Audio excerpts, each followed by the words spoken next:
Trans people, whether they are an adult or a child, are at higher risk than their cisgender counterparts for suicide and depression. The fight for transgender equality in the United States continues as more states begin passing laws which make it a crime to provide healthcare to trans youth. When you give a trans person access to things like hormones and surgeries, you're essentially allowing them to start living their lives. I'm Paul Nicely. This story tonight on 60 Minutes.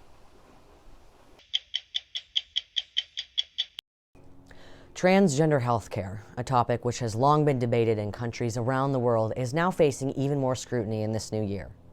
In just 4 months, 2021 has become a record year for anti-transgender legislation, with more than 20 states attempting to pass laws which prohibit trans youth from having access to life-saving and necessary medical care. While these bills impact the lives of trans youth in America, they also impact doctors and healthcare workers who specialize in transgender medical care for kids, many of whom could face appalling punishments for providing healthcare to their patients. Over the past few months, states like Alabama, Utah, Arizona, and Texas have pushed forward bills which designate transgender medical care for children as child abuse, making it illegal for doctors to provide gender confirmation care for people under the age of 21, and subjecting doctors and parents who provide that care to legal punishments such as jail time or heavy fines. Experts who argue against these laws say that putting legislation like this into place can have profound effects on trans youth who are already at high risk of depression and suicide. Christian Herman, a training physician at the American Medical Student Association, has spent the last few years studying transgender healthcare and the impacts it has on trans youth. Trans people, whether they are an adult or a child, are at higher risk for suicide and depression than their cisgender counterparts, with at least 41% of trans people having attempted suicide at least once in their lifetime. Why is that number so high?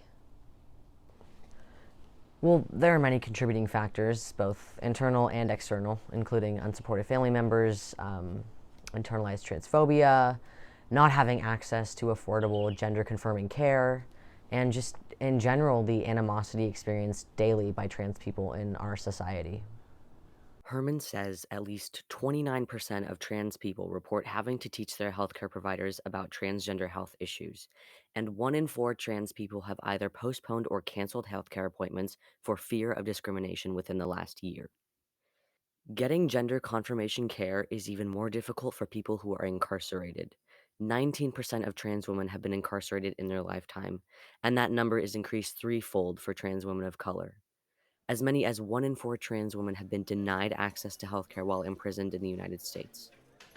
Courtney Frazier works as an analyst for the National Center for Biotechnology Information, which is a government-funded organization and part of the United States National Library of Medicine. Her research indicates that one of the biggest barriers faced by trans healthcare patients is a lack of knowledge. The bottom line is that healthcare providers are not doing enough to train their doctors and nurses. Why is this such a big issue? Why aren't companies doing more? The stigma surrounding trans patients and healthcare workers who treat trans patients is bad for business. Companies would rather leave out an entire community of people than risk losing money, and the companies who do offer trans patient care aren't doing a good enough job in training their staff in that field. Most healthcare environments are not trans-friendly, and very few states require insurance companies to cover the cost of gender confirmation treatment, making it next to impossible for low-income and even middle-class people to afford it. Other medical institutions, like the Mayo Clinic, Boston Children's Hospital, and the Commonwealth Fund, have found similar data surrounding these barriers.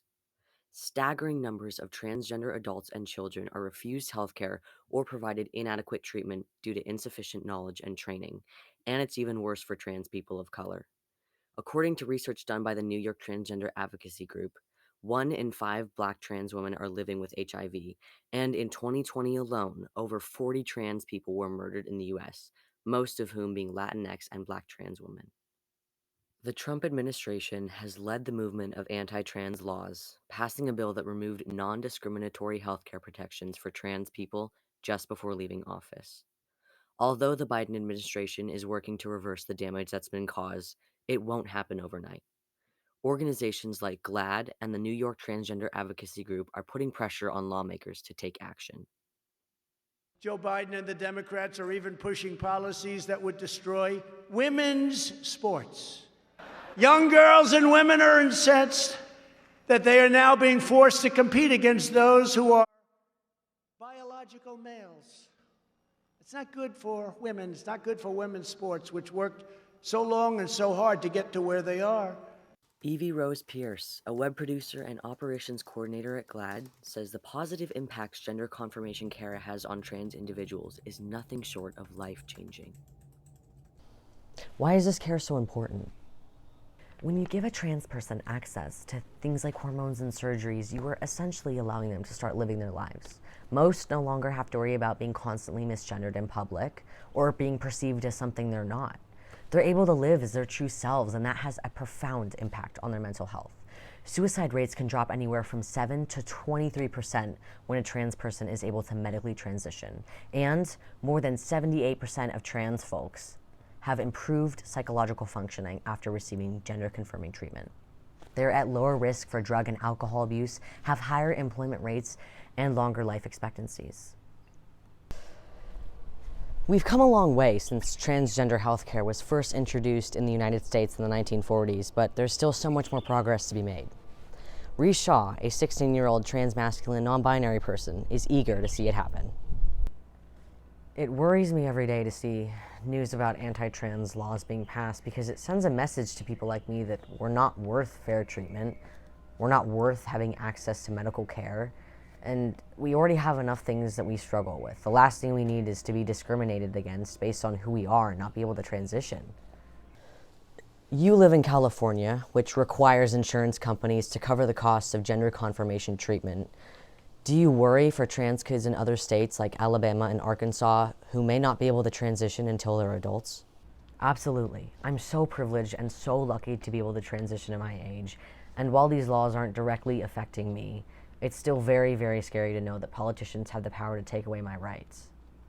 I think about the young trans kids in those states almost every day, and I wish I could help them. I wish I could tell them that everything's going to be okay, but I can't. These states don't care about their people. They don't care about protecting kids, because if they did, they wouldn't be doing this. Anti-trans legislation is an attack on our basic human rights, and it must be stopped. Please research, learn about trans issues, talk to trans people, and use your voice to speak up. Donate to organizations which lead the fight for trans equality, and help protect trans kids by calling the numbers on your screen and telling the state governors to veto these bills. Take action before it's too late. I'm Paul Nicely, and we'll be back next week with another edition of 60 Minutes.